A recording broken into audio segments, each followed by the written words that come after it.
រៀបសួរបងអតិថិជនរបស់សិប្បកម្មខ្លឹមច័ន្ទថ្ងៃនេះនាងខ្ញុំសូមមក review ពីទូ counter ទូ counter នេះគឺ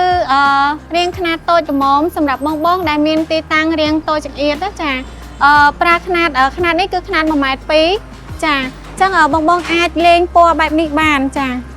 ហើយបែបឡាយពណ៌អញ្ចឹងណាចា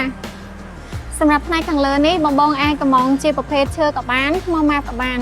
ចាសម្រាប់ថ្មម៉ាបគឺខាងប្អូនមានច្រើនជម្រើសចាបងអាចអញ្ជើញមកដល់ទីតាំងផ្ទាល់ដើម្បីមើលប៉ាន់ក៏បានដែរចំណែកឯផ្នែកខាងក្នុងវិញគឺភ្ញៀវកំងបែបមានកែទូបែបនេះងាយស្រួលដាក់សម្ភារៈផ្សេងមានកែទូផ្នែកខាងនេះដែរ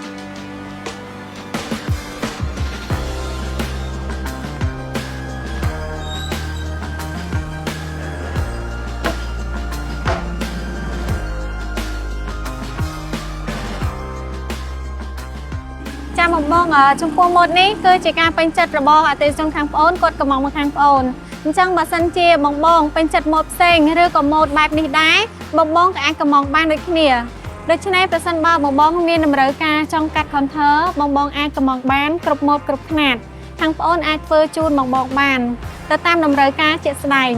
លើពីនេះទៅទៀតប្រសិនបើបងមានតម្រូវការនៅគ្រឿងសង្ហារិមផ្សេងដូចជា